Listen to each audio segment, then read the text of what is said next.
Welcome back, guys. It's been a while. And today is a special day because who do we have with us? Hi, my name's Ian Dorval. We have Hi, Ian. Ian. Hello, Ian. Hello, Ian. Ian's a day oneer for sure. He's Yeah. been with us since The pilot episode. Wow. that, and I was just gonna say like preschool. Yeah. Oh, yeah. Well, I actually didn't go to preschool. I started Oh. school in kindergarten. Did you really? Yeah, I went to You an went in extra. the afternoon class? I went to an extra year of daycare. I swear you were there. No, there's a bunch of people that didn't go to preschool with us that are in our class, but started kindergarten. I mean, Thomas, he wasn't in our preschool ever. What? Ian wasn't. Kylie wasn't. Kylie wasn't. There's a lot of people that Well, weren't. and those, guess what, are all the ones who turned out great academically and everything Wow. else, so that's good. Yeah. Maybe preschool isn't the answer. Yeah. Be a study on that, actually. Yeah. There for real. probably is. I'm sure if Prob- you looked up, you could find somebody who rate of average grades in high school, depending on whether they did or didn't go to preschool. I'm sure you could find that out there. Probably. Like a pros and cons list, probably. You think there's cons of sending your kids to preschool? Definitely not. I feel like it's. I don't see the harm in it. I don't think there's. I think the point of daycare and preschool is probably just more for social skills than it is for actually learning things. Yeah. I would agree with that. Yeah, couldn't you use that same argument on like homeschooling though? You don't That's a like topic. get as much social skills because you're homeschooled. Is that what you're Yeah. saying? I don't know. I'm asking you. I'm sure Yeah, there's it so would much be- I research would on think that. so, Yeah. but I don't know. It would be the reverse of like sending your kid to like preschool or Right. daycare if you're keeping them at home because they aren't going out and talking with those other kids. Right. I think that's definitely something that like runs in a family though. I think if you were homeschooled, Social you're skills or more what? no, like if Oh, you were homeschooling? homeschooled, you were probably more likely to put your kids through homeschool. I don't think there's many people that are like I've Oh, never met okay. anyone, I guess, that just randomly decides, oh, we're homeschooled now. I feel like now it's more common, especially with like everything that's gone on, as people are like, I'll just homeschool my kids. Yeah. They say it. I don't know if they actually would do it. Because I feel but like it kind of stuck with some families after COVID. yeah. A lot of That's definitely the true. families I know too that do homeschooling, like their parents or their parent has like a degree in education. Oh, that would make Yeah, sense. so I keep thinking of Max and his family. Were either of his parents homeschooled? Do you know? Probably. I have no clue. Yeah, I don't know because I know their mom has a teaching degree. Yeah, and I know the Hanson's mom. Mhm. She has a teaching degree as well. I think also the Thorsons as well. I'm pretty sure their mom has a degree. Yeah, I don't know about the Thorsons, I guess. I can never stay home and just teach my kids. That's interesting. I couldn't either. I wouldn't be able to There's do it. no way. Yeah, that would take a lot of patience and organization. I could stay feel like. home and like make them lunch, but like that's about it. Yeah, I think a lot of stuff has shifted to online too. I know Yeah, people have talked to. that's true. So, Ian, Yeah. we recently had a track coach on here and a basketball coach, and we had some teachers on here. I think you have a different perspective on high school in general with like activities, I feel like. So, can you tell us what you're involved in? So I do a lot of the fine arts of Trinity. Thank you for your service. So I've helped out since 7th grade with the show. I've been backstage every year, just making sure set gets on, props get places. Both Maddie and Olivia helped Yep. out this last Yeah, year. it was a great. blast. I recommend it to everyone listening. Yeah. It's hard being like having two stagehands run the Ian whole did show. run it, basically. He was like the lead, so it would be more work for him, but anyways. But yeah, in years past we've only had like 2 or 3, which makes it really difficult because Mhm. usually it's 2 of the younger kids on one side and then I'm alone on my other side, usually doing the curtain as well on top of all that. Mhm. Wow. So that's a big one that always takes up a good chunk of time. But I also do a lot of things like student congress as well as speech, both events that I would recommend doing for everybody because we were like we were just talking about those social skills. Yeah. I definitely feel like if I didn't have those, I'd be a lot more socially awkward just in everything I do.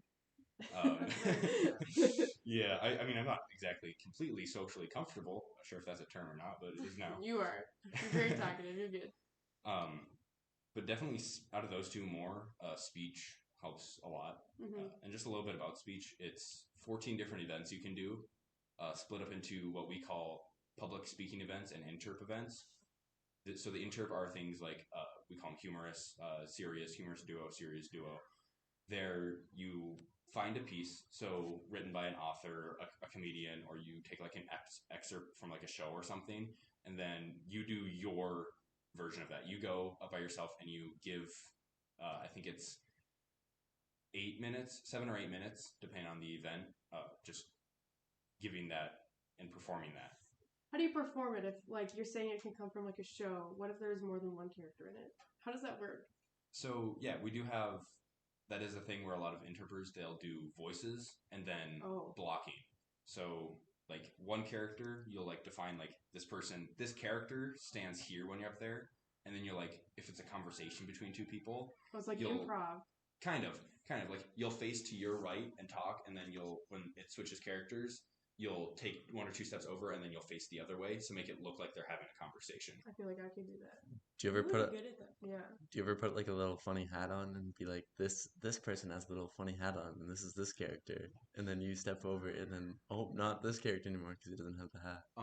So as much as fun as that would be, and as funny as that would be, it's actually against the rules, and That's so dumb. You'll That's get boring. disqualified if you have props. What? I heard about that because there was like some controversy with someone had like a wheelchair or something, and like it was kind of considered a prop in that sense. I thought you were gonna say That seems very discriminatory. I know, but like I was in a wheelchair. you were in a wheelchair? Wait, hold up. Yeah, wait, For stop, what? wait a minute. I stepped on a nail. Oh. Yeah. I meant it was discriminatory in the way of like, because I'm sure that person needed it. Yeah, so the guy I think you're talking about, I'm pretty sure I know who he is. He judges now, but he does have a condition where like his lower half just doesn't work. Oh, yeah. But he judges now, and he was great. He won state multiple times in his events. Oh, wow. But yeah, when he would move with his wheelchair. So Yeah. I never heard anything with that. No, I think it was like they were like their speech was specifically about like using I don't think it was here in North Dakota. I think it was somewhere like else, but their speech was specifically about like their disability, and they were like using like that as a prop, and like they got I don't know what happened with that. Oh, did the judges were they not aware that that person like actually had the disability? Well, no, not like obviously they did, but like the question is that fair to other people then, because other people can't use it in the same sense as, you know what I'm saying? Because because if you have like a mental disability, you can't exactly pull out brain charts and just like True. here's my mental irregularity or whatever. Yeah, that makes sense. Yeah. I hear it.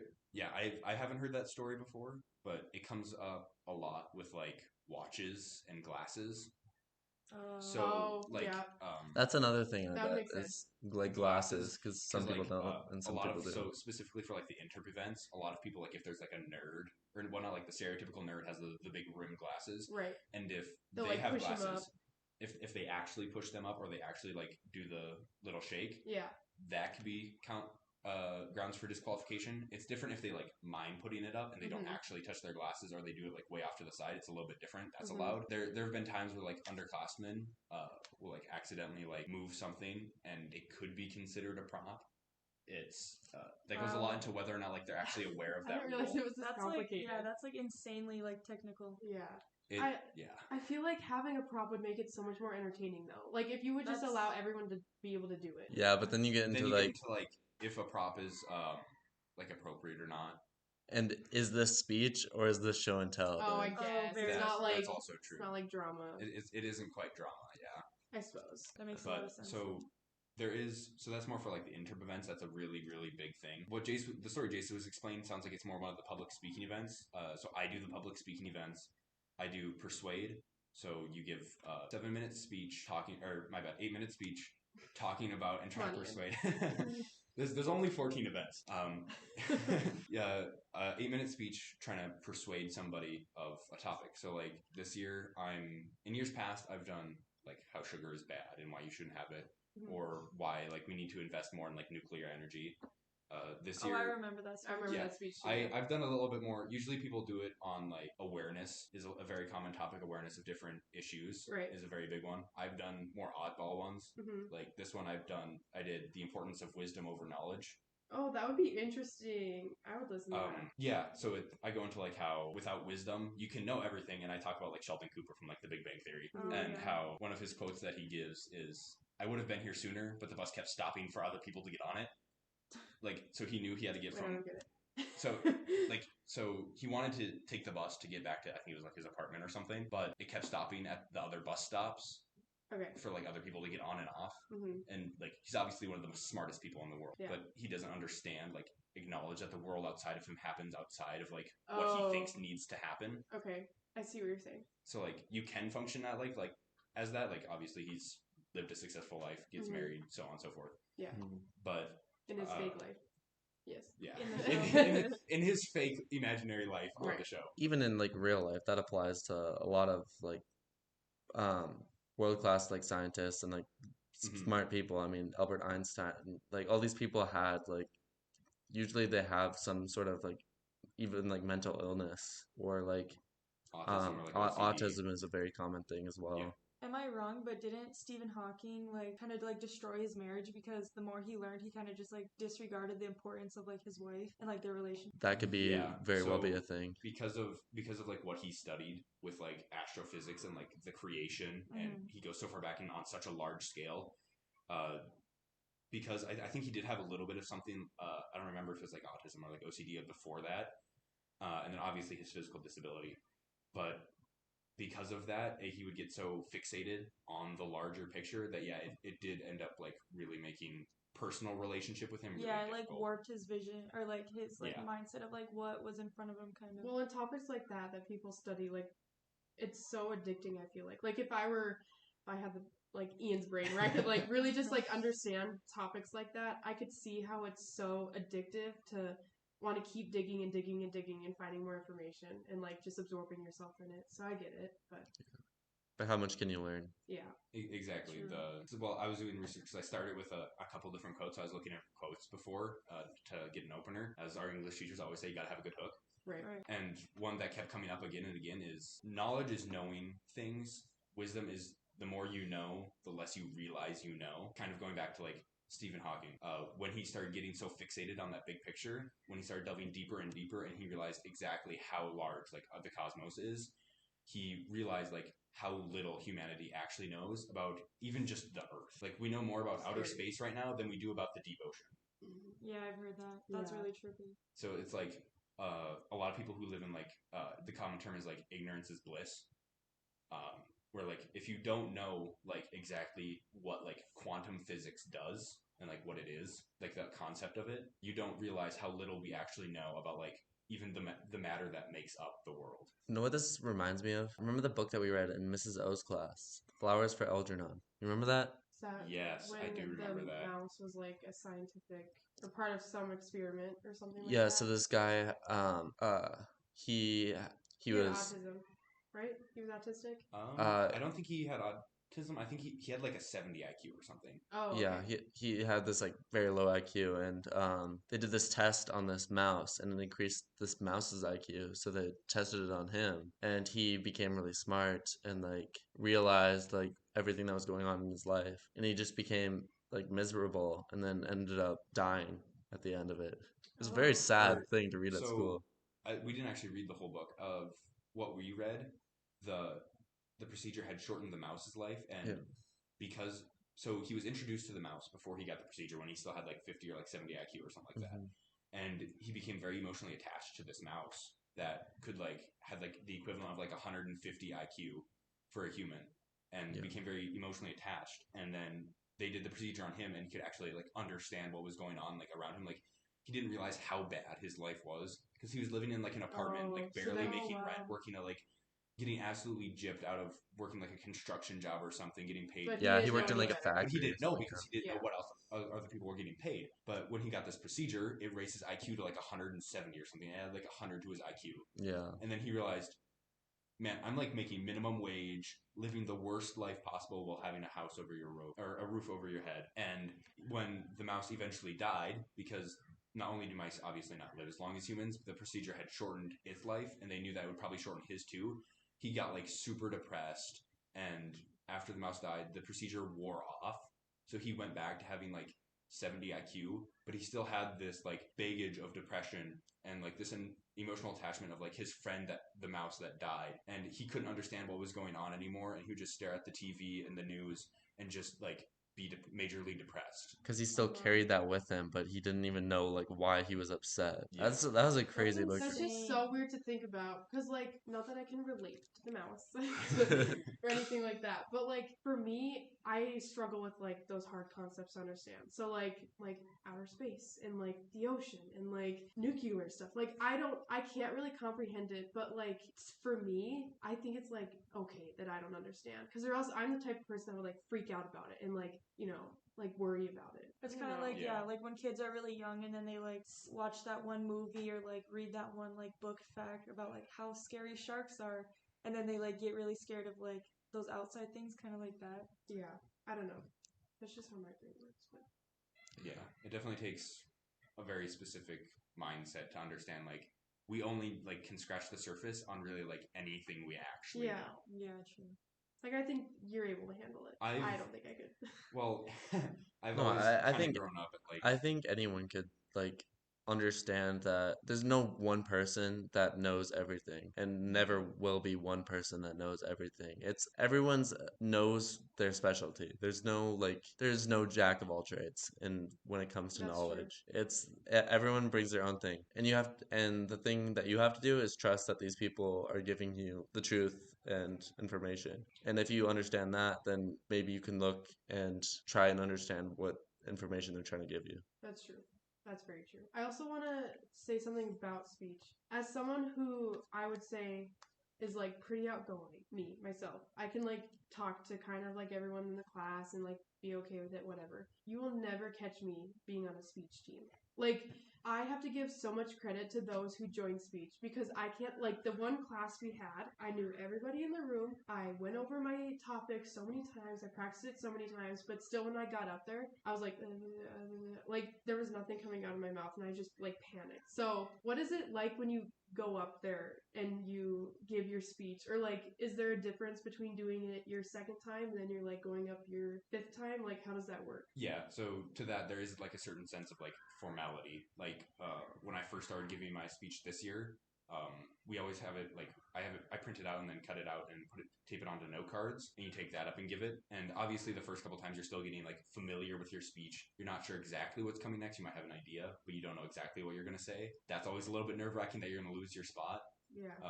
Just recently, we call it going off cards, but it's memorizing. So I have pretty much my whole speech memorized at this point, and it's always, again, really nerve-wracking going up there, like, okay, I'm not gonna, you have to, like, mentally calm yourself down and, like, boost your confidence. Like, okay, I know my speech. I've given it 5 separate times in my room, at other speech meets and at practice. Because if you start to worry and think too much about that, You will forget. you will Yeah, forget. wait, I have a It's like a question. self-fulfilling prophecy almost. So after being so like familiar with it, do you kind of just like zone out and just like it's kind of almost like automatic and you can just recite Like your it? mouth just like moves and like Kinda you're like just not autopilot. thinking of it. That's crazy. Yes. Actually. What if you then, while you're doing it, you realize that you're just on autopilot and you're just like, wait. Well, that's why Like, he said he has to calm That's his brain what would get because me, he can't do because- that. So that's happened to me a couple times in the middle of a speech of, like, I'll be giving, like, I'll be, like, halfway through my second point. I'll be like, did I say, like, I'll keep talking about it. I'll be thinking, like, did I say this? Did I remember to say this point? Did I remember to say this sentence? Mm-hmm. And obviously you can't stop and go back. You just got to keep going. And at that point, what I find really helps is, specifically for, like, memorized things, is gestures. If you just let your mouth run with what you know it knows, and you focus on specifically making your gestures look natural. Obviously, you don't want to robot it. Yeah. But if you think about, like, oh, I can add a gesture here. I can make a list out of this.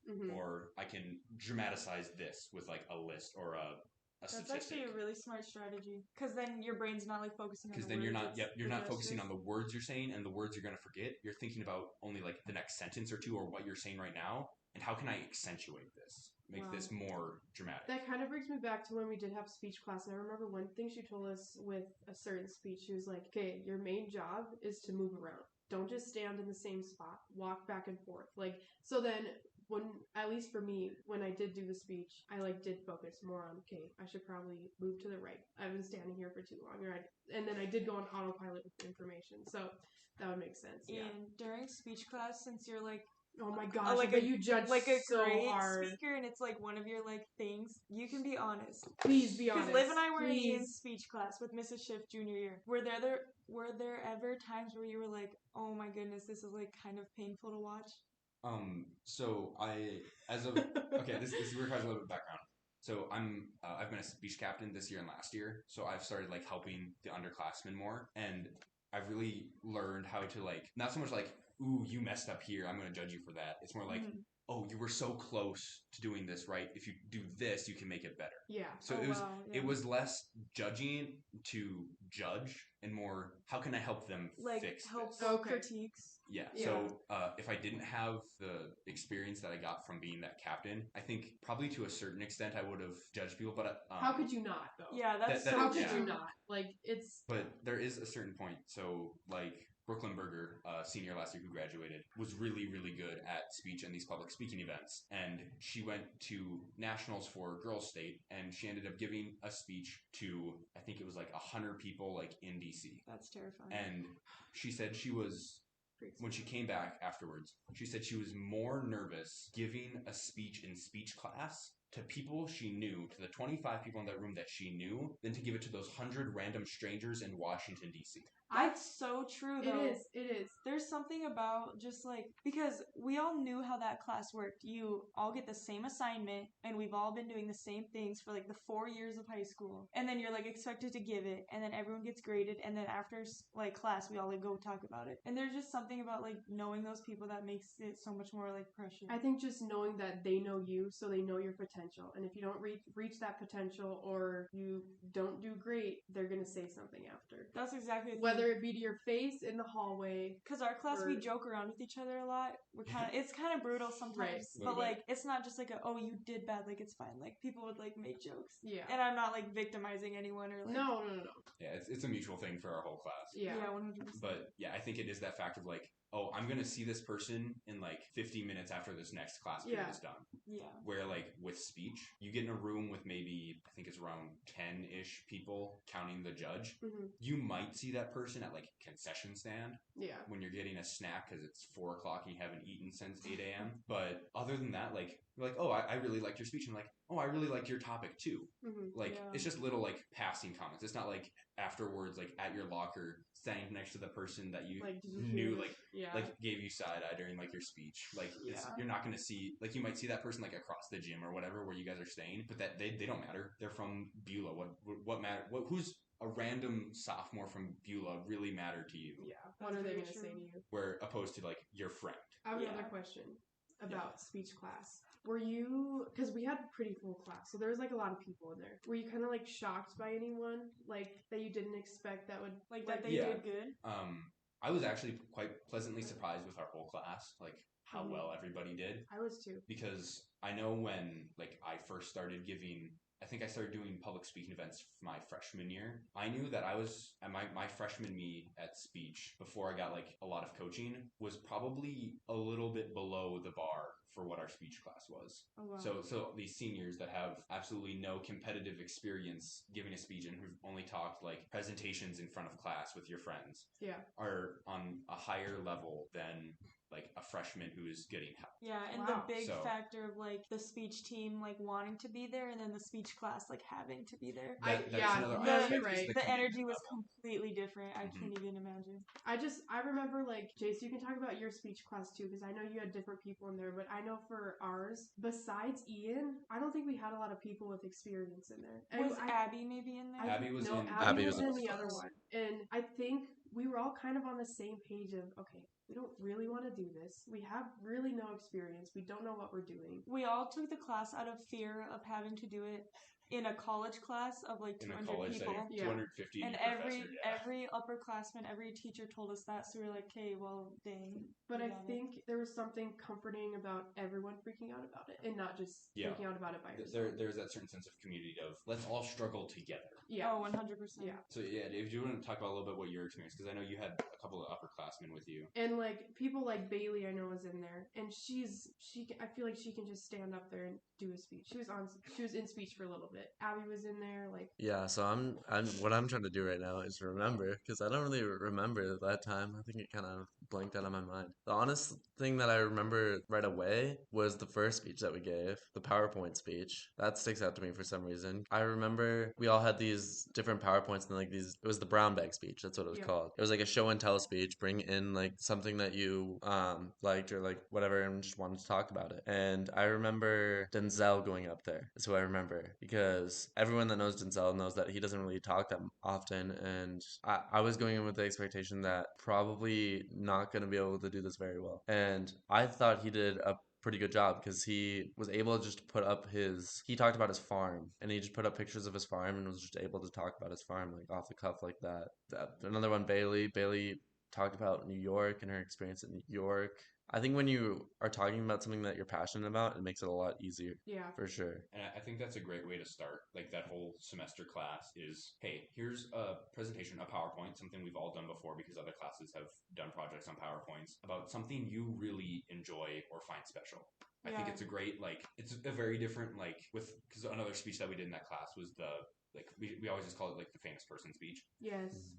Where you picked a famous speech given by a political figure, advocate, and you analyze the speech. Nobody really cares that much about any one particular speech in I'll history. be honest, it was hard sitting there listening to all It these was. After like the famous. second, That was a hard after one like to the do. second like speech, you kind of just You stared at them and didn't really. that listen was that another deep. comforting thing about it is because no offense to anyone who was in that class, but like I remember there was days when people were presenting and I honestly would just get so tired of hearing everyone present the whole time that I would just zone out and not listen. Yeah. So then when I'd be done, I was like, okay, well I know half the people weren't paying attention after the last 3 minutes, so I'm fine. I think what would have been better in that situation is another part of speech is being able to like analyze a good speech. And like that's what I think she was trying to do with that. And I think it would have been better if that we just like did this research on our own and we didn't have to present it, but rather just look at these speeches and like jot down like information that we found and what was impactful to us about the speech. I think that would have been more well worth it.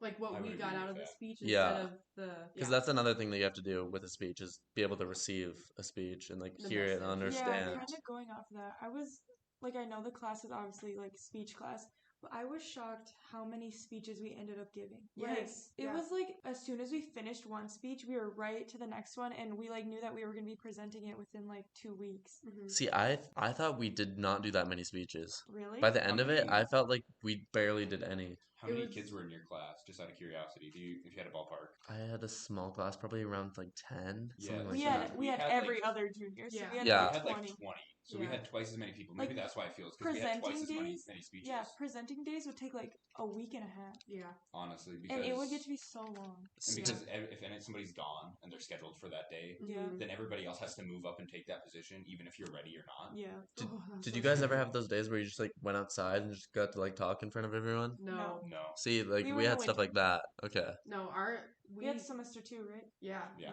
Okay, yeah. So we right early on, she would like have us all walk outside, and then we just like she'd give us a topic, and then we just go up to the front and just like talk See, that to would everyone. dang. I wish we could have done that. That sounds. Which kinda is fun. crazy That's because fun. people would say that first semester speech class was shorter than second semester. I think it's technically like 2.5 weeks short or something. I I think think second it- semester's longer. Yeah, I Yeah. think spring semester always feels. Wait, no, fall semester always feels so much shorter. But with double the people, that makes sense. You But need yeah, like Yeah, but double because- the amount of days to Because if I present. had to Yeah. guess, it probably took you like maybe 2, maybe 3 days to get through all of I your think it was usually presentations? 2 days. Where Wow. yeah, We were a we whole were week. we were taking at least a week to get through Okay. like the Yeah. 20 Yeah, different so it's presentations. definitely Which is why I different think it would experience. get kind of not boring, but just like repetitive, when Repetitive. we'd Well, sit and there. because she was always asking for the same aspects of a speech. Like with that famous speech, she wanted the pathos, logos, and ethos of the Right. speech. That's But so when they're true. all on that like level of being like memorable speeches of history, they all kind of become the same thing. Like, oh, this person gave a lot of statistics about their topic. They were trusted because they were a politician. they're a leading advocate, or like they made me feel emotional because they have all of these big sob stories. Yeah, that's so true, Ian. Yeah. So another thing, since it's your senior year, do you feel that like every time you go, like when you go up to give a speech, do you feel that like this is my senior year? Because I know for like my cross country season, I like never felt, it never hit me that like, oh, I'm a senior, this is my last race, or like, Yeah, so like a lot of other events, you have to qualify for the state meet for speech. You either have to take first place, or if it's a Class A school and a Class B school, both first and second place go. So that's what happened to me. I took second place to a Class A student, and it's called extemporaneous speaking. So What? I can give a little bit about that. So you pick. They usually have a manila envelope of like, I think this year it's like 60 questions, just like one line, sometimes open-ended questions, usually of like a political stance. We were talking a little bit before how we were trying to decide what we were going to talk about, and drug abuse got brought up. And We were joking. and I just recently gave a speech on an extemporaneous speech about how the U.S. or why the U.S. drug policy is not curbing a number of fentanyl overdoses. So it's stuff like that. Or I've given a lot of like, how will this event affect this person's political career? Or how will this international relationship end? So it's a lot of those like big political questions. And then you pick 3 out of that, and you get to pick one of those 3. And you get an hour to prep, do research, write out a general outline, and then you go and give a 7-minute speech to a judge about that topic. do you know who your judges are before you? Yeah. So the way it is there's 2 rounds. In years past, before COVID, it was 2 rounds, and then you have to qualify for a final round. It's a little bit more simple now. It's just 3 rounds that for all 14 events, they post them on like, usually we're in a gym, so they'll put them on like the wall, and it'll show you who's all in your round, and then the last name of your judge. So do you ever like, is there an art to like playing to your judges' biases? 100%. Oh, 100%. That's kind of funny. So there's a certain judge that is really infamous in the public speaking events, specifically in like extemporaneous speaking and persuade. His name's David Clinton. He's like a 70-year-old man, not from any particular region. I think he's based, he lives in like Bismarck, I think. But he's notorious for being a very difficult, picky, skill-based judge. And I absolutely love that, because if a judge strictly goes off of like, oh, you found this sob story for this random question you picked out but of like 60. the personality almost. So there was one time I gave a speech for him, and it was a super difficult and like weird topic. It had something to do with like the new German chancellor and like how he can fix Germany or something. It was a couple years ago, and I gave him the question because we had a little slip of paper, and he says, "Wow, good luck." And the way speech works is, in that room, the speech or the judge gets to give 1, 1, 1, 2, 1, 3, 1, 4, and then the rest of the people get 5s, and the goal is to have the lowest score. I remember that specifically. It was for a finals run, so there were actually 3 judges in that room, and that was the first time I had ever state qualified was with that question, because Wow, that's cool. I think I went 1, 1, 2, and that super difficult judge David Clinton gave me his 1. Wow. Just because it was such a What a compliment. complex topic, and how like in depth, like I talked about like how we can fix their economy, and that should be his big goal. But there were also like a lot of like human rights problems going on in Germany at the time, with like rising anti-Semitic views again. So I talked about like all these different like in-depth things, and brought out how they can not only make a national impact but also an international impact. And because I went so like statistically based and gave so much like research and elaborated, because that's just, like what he looks for. I think that's why he gave me that 1. So it's a really stressful event when you get going. Speech in general is really stressful when you get going. Mm-hmm. It's finding your groove, finding what works for you, and then sticking to it. So when I started, I feel like I'm rambling again. You guys can cut in whenever you want. No, you're fine. No, this is so interesting. No, we know nothing about Yeah, this. no, people that don't know anything, I had no idea that there was like events. I like kind of knew, but I didn't know like the in-depth of them. And I also didn't know how the judging worked. It does sound a lot more stressful than when they're just like, hey, speech meeting at Titan time. Like, do you know what I'm I'm like, saying? so what are they doing? They're gonna go practice their speech for like the 20th time, or like, Yeah. But there's like so much more to it. Yeah, so when I started in 7th grade, it's all because I very specifically remember we had just finished Mass at Queen of Peace as a family, and the Empters, who usually go to St. Pat's, were at Queen of Peace, and Hazel walks up and says, "Hey, do you want to do this event with me at speech?" It was a serious duo. I had no clue what speech was. I didn't know what the speech was. I didn't even know what serious duo meant. Yeah. But it was a friend that asked, so I said, sure, why not? Yeah. So Very brave I of would you. never do that. I would also have said said it no. kind of to. There might have been a little bit of bias because I wanted to like impress my parents Yeah. because they Yeah, were true, also yeah. right there. I was like, If you said no, they'd be I like, can't why say didn't you no, want and to? you're like, why don't you want to do speech? I'm like, Yeah. And Yeah. so I said yes, and so I went and I started learning speech. I started learning about speech. In 7th grade, I thought I was really funny. I know now that I have a very niche sense of humor, and The self-aware. and so I did that, and then I picked up a humor speech, and I stuck with that, and I tried to make it work that year, and I tried it again 8th grade year, but instead of a serious duo with Hazel, I did a humorous duo with Abby, and then I did a different humorous speech, and I just couldn't make it work. It wasn't working. The judges were saying things, but I didn't know how to really fix it. Probably Yeah. could have also been because I was like an 8th grader. Right. But then that freshman year came, and Chuck Olson, good old Chuck Olson, we love That Chuck Jack, Olson. yeah. Jack Olson's dad. Okay. Said, hey, you should try writing a persuade. And around this time, my dad was doing a lot of research and taking like college classes about like nutrition. Mm-hmm. And so he started doing a lot of stuff like sugar. Like as a family, we were cutting back on like how much sugar we took Mm-hmm. and like marking to see like how much we actually took. It's Right. a lot when you actually look at the numbers. Yeah. And so I wrote a persuade about why sugar is bad and why we need to start having less of it in our diets as Americans. Right. And I did really well for a freshman. Did you get a 1? There was, at one point, I think I got 1-1 that year. And I was Oh, so wait, stoked. hold on. You carry speeches throughout the whole year. You don't just like write one for one meet.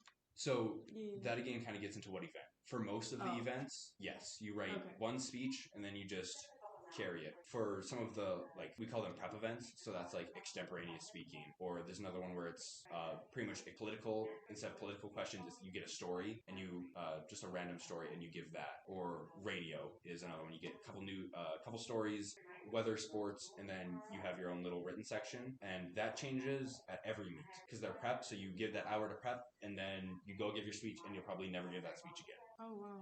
But for all the other, I think there's only like 3 or 4 events that are like that. For the other 10 events, so like persuade, inform, humorous, serious, you give a speech or you pick a speech and then you give it that whole year until regionals. You can do 2 events at regionals, and once you give a speech at regionals, you can't do it for the rest of your high school career. So what if you make it to It's so state then? technical. Do you have to come up with a new speech? No, okay, yeah. So for that, you get to finish that year out with that speech. Okay. So you'll take that speech you qualified with at regionals to state. Oh, But then when you got start again next year, you have to pick a new topic or find a new speech to give. it. Okay. Wow. Interesting. Yeah, I never knew how speech worked. When I hear events, I think my mind thinks track. So like in track, there's the dreaded 4x4, and that's like the worst of the worst. So is there like a speech event that's like the worst, no one wants it? Like coach puts you in, and you're like, ah. Yeah, so it kind of depends on like what kind of person you are, but There's got to be like a universal one, though, right? I would say there's 2 universals. I might be a little bit biased. So extemporaneous speaking, Which is? the one I do. So it's the hour event Right. with you draw That's the 3 full- political And then give a then you- speech. I could Exactly imagine that. that would be. And then Yeah. there's another one. It's called impromptu. Wait, I've heard of that. You walk into a room and there's 2 pieces of paper that are flipped face down and a judge. When the judge says go, you flip the paper over and they start a 7-minute timer. It's two quotes. You pick one of the quotes, and then that 7-minute timer is your prep time and your speaking time. So Abby just started doing this and is like amazing at it. She's taken like first place at 3 separate meets with it. Oh wow. So yeah, you flip that quote over and you pick one of the 2. Then you prep with it. You write out on a note card usually what the speech is, and then 3 points. So usually they'll talk like a movie, a book, and then like a personal experience, or like sometimes they'll talk about like the person who said the quote, and then under that same 7 minutes, you go up and you give a speech about using those points. Jeez. That could possibly be the most terrifying I would have a situation breakdown. I would ever That's the would put not one work event for me. that absolutely terrifies me. Yeah. Yeah, I can see why. Know who I could see being really good at that? Who? Hunter DeShop. I feel like that man could pick up a piece of paper and just talk about the most random things ever, and it'd probably still apply. Like I'm thinking about his speech during drama. Like that was an amazing speech when we were all in the circle before the final show during Anything Goes. Speech almost made me tear up, You're man. gonna have to remind me, what did he talk about? I don't remember Yeah, too same. much. You don't remember his? No. No. His was so good. Everyone was laughing, and then like everyone was like serious after that. I don't know. I I'm don't pretty remember sure what it he was said. I just remembered like the room's atmosphere while he was speaking. I couldn't even tell you what he said, I guess. Now that I think about it, Hunter probably would be not terrible at that, just because he's so random and sporadic. Okay, Ian, I have a question. Yeah. Out of us 3, no, not out of us 3. Each of us 3, you have to pick an event that you think we would be best at, what would we do? Okay, so this actually works really well because I would put both you and Maddie Humor duel. with a humorous Knew duo. it. That would be Let's precisely go. what I would put you in. That would And be it would good. definitely be something to do with like a friendship. It'd be like Wow. I keep thinking back to it'd be like you two picking on each other in like a friendship is the first Basically, thing that comes to mind. yeah. That's our like everyday conversation, so we would probably dominate that. Yeah, Wow. there's already And- beef at the beginning of this podcast. Luckily, it got snuffed out by We're gonna Ian, talk so about we're it, good. yeah. There's always beef at the beginning of the podcast. And then for Jace? I would definitely pick like inform or persuade. You pick a topic and then you literally just tell everything you know and everything pertaining to that topic. And it's kind of just like I think info so, yeah. dumping in a really like sophisticated way. Yeah. That was probably the persuade speech was probably my favorite one from speech class. Yeah. You seem like you would be good at that. I just Yeah. feel like you're so knowledgeable. Yeah. My persuade speech was on clowns. It was about like the 2016 clown Oh, gosh. epidemic. What an Oh. epidemic. That was crazy. That was a weird time. I remember specifically being like on the playground and everybody freaking out like, guys, what if a clown car shows up and like 15 clowns jump out and start like attacking us? Like, That is what terrible. do we do? Wait, how did that start again? I think it was It was just a something bunch of internet videos. Yeah. So when I was doing research, the first one that like I could find was like this video in Germany. It was really interesting. Yeah, I've heard of that. Yeah, there's Was this. like Wasn't it killer just this clowns? Clown like There was- standing in the road. Well, no, this one had to do with like he was at like children's playgrounds, like trying to scare Oh children. my gosh. People Was need that- to get a life. That's Was that the horrible. same time around? I'm trying to remember. The movie It came out. When did the movie It come out? Yeah, so that Yeah. had a big correlation with it too, because Yeah. there was spikes when like during when the book came out and when the movie came Yeah, out. 'cause It the was book Also, it was book like came a out thing in, where like, people kind of obsessed over it and then they like Yeah. dress Or as a just like clown. maybe it was in That's their what I head said. as like a in funny their thing. head, and then you get like those really weird people of society. And who then- I just guess it's commit to kind of like the everything. documentaries with like Ted Bundy and stuff like that, where they see how these serial killers get famous and they're like, oh, okay, that's kind of cool. I'll Well, do it too. that's another Yeah. thing. There was a serial killer, the clown killer. Yeah, He was right John after Wayne Gacy, yeah. Oh, Dahmer. he killed like He the was little right boy. after though, He Dahmer. was right? around Dahmer. because he was around. The clown killer was around what, like late 18 or 1980s, not 1800s, 1980s, and like early 1990s, wasn't he? Yeah. Yeah, because that it would would have have been yeah. like the 1970s, decade 80s. following when the book It came out. Because I'm pretty sure It came out in like Yeah. 1980. Yeah, it was right around the same time period where this had happened. Scary how people can become obsessed with like things like that. As an ex after school kid care worker, I would be so upset if a clown just came to the playground and was like, "Hey kids, no. let me tell you, Whoa. it would have been a shock. Hands thrown. Wouldn't I have worked can't out well. imagine. I can't imagine. Yeah, that'd be. Like that's not a funny That was prank a at all. major fear. Like we're playing kickball and we're like, what if they kick it and just a clown grabs it? That was something that ran through my head. Like That never ran through my head. I don't know why. I was a really socially awkward kid in kindergarten. That is okay. Elementary school. I very That is specifically remember okay. that. What was like one of your fears in like elementary school? Like, were you like a kid that was Clowns. scared of the dark, or the clowns, or like was it like monsters, or you know? I was definitely one of the kids that was scared of the dark. Oh, fair. I very in my house, in my room, we had moved, and it was right at the end of elementary. It was like 5th and 6th grade. We had moved to a house, and we had built our own house. We had designed it, and somehow I ended up with like a full walk-in closet. Ian, I and- can relate to you so much right now. And it because you would open the door and you'd have to go in the closet and turn to get the light switch on. Ooh. And like 10, 11-year-old me did not appreciate that. I was like, and because it's not even like a closet door where it's like it just swings open or it's the fold one. Mhm. It was like a full door that like is similar to any other door Like in a the house. handle Yeah. and everything. Like a bedroom door. I feel Yeah, like wow. you've in your past 2 houses, you've always had a huge closet. I feel like your closet was always big. I don't know why. kinda. And well, the fun thing about my room right now is it's technically 1 inch bigger than the master bedroom. Wow. The only That's difference, such a flex. the only difference is Same. mine doesn't have a whole bathroom attached. Aw. Same. My room is the biggest room in the house, but mine just doesn't have a bathroom attached. Actually, I think mine is too. Oh, Now that I think about it. that's crazy. Yeah, and mine's in the basement opposed to the main floor. Yeah. Yeah, I've same. always had my room has always been the lowest out of all the rooms. I don't know why. Probably because you're older. Or you're So like then you're the like only the guy. guy. It could be because like so the first house that I actually remember, I was in the basement, and then when we moved, so we've moved pretty much every time I've gotten like a new sibling, so I'm the oldest, and Did you like show up at a door? I don't know. Yeah, so I'm the oldest, and so every time my parents would have a new kid, every time I got a new sister, we would have to move houses because we had just enough room for that family. Ian has 3 little I have sisters. I If you have guys three don't know. little sisters. Yeah, so that's because my first house was at, I don't remember this one because I was too young. Was at the bottom of Water Tower Hill. Freaky. Freaky. Do you guys know Water Tower Hill? Yeah. That area. I don't remember for some that house reason. at all, but we moved when I was like 1 or 2 because that's when my mom was pregnant with my oldest sister. Mm-hmm. And then we went over and we lived by where the Jacobs live now, that park, kind of close to like Prairie Park. Yep, I know what you're talking about. And my room was in the basement for that. It was the only room in the basement, and I was down there. And then when my next sister came, we moved again, and that's the house where I had the walk-in closet. And so it wasn't the fact that I was in the basement; I was actually on the main floor, but the rest of the rooms were in the upstairs, and the upstairs was just bedrooms. So I still had the lowest room in the house, even though it was just on the main floor.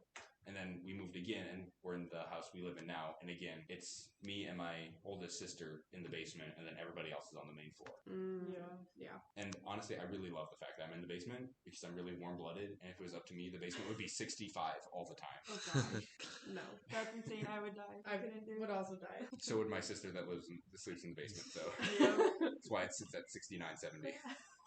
Well, thank you so much for being on the podcast today, Ian. We I asked really you last appreciate it. minute, and you were able to be We on. do have to give Ian a shout out though, because he comments on our videos.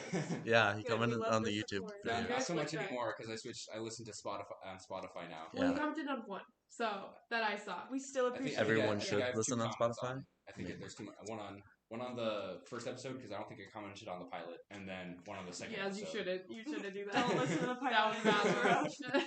Now I get them the views. That's true. That's true. Yeah, use up. All right. Okay. All right. Thanks, Ian. Thank That's you, the Ian. bell. That's the bell. We'll see you guys Goodbye. next week. Bye. Adios.